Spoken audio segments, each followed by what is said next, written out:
देखते हैं, देखो एक ऐसे कुछ नंबर आपको दिया जाएगा, बना के ऐसे रहेगा, आपकी मैप रहेगी जमीन की, ठीक है। जमीन का जो मैप होगा कुछ इस तरीके से भी हो सकता है, या साइज कुछ और भी हो सकता है। तो पहले समझ लीजिए लंबाई क्या है, चौड़ाई क्या है, ठीक है। आप ये समझ लीजिए ये है हमारा गेट, क्या है, गेट।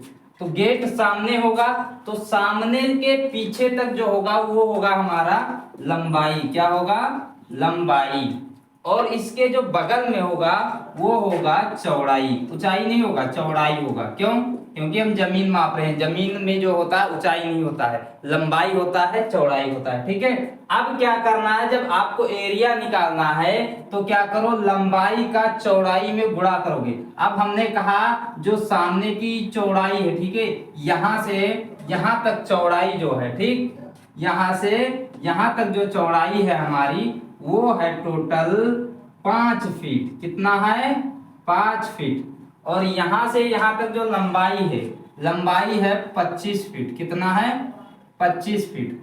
तो यहां से यहां तक जो है वो चौड़ाई हो गया हमारा, ठीक है, चौड़ाई 5 फीट। और यहां से यहां तक आ रहा 25 फीट लंबाई, ठीक है, समझ गए। चौड़ाई इस तरीके से होगा सामने का, और यहां से आगे से आपके सामने तक जितना दिखेगा आपको वो होगा आपका लंबाई, ठीक।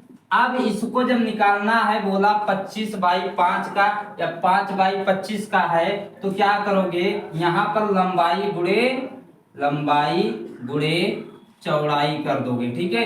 मतलब लंबाई हमारा कितना है, यहां से यहां तक 25 है, तो 25 से गुणे किससे कर दोगे, 5 फुट से, बराबर टोटल आ जाएगा 125 फीट।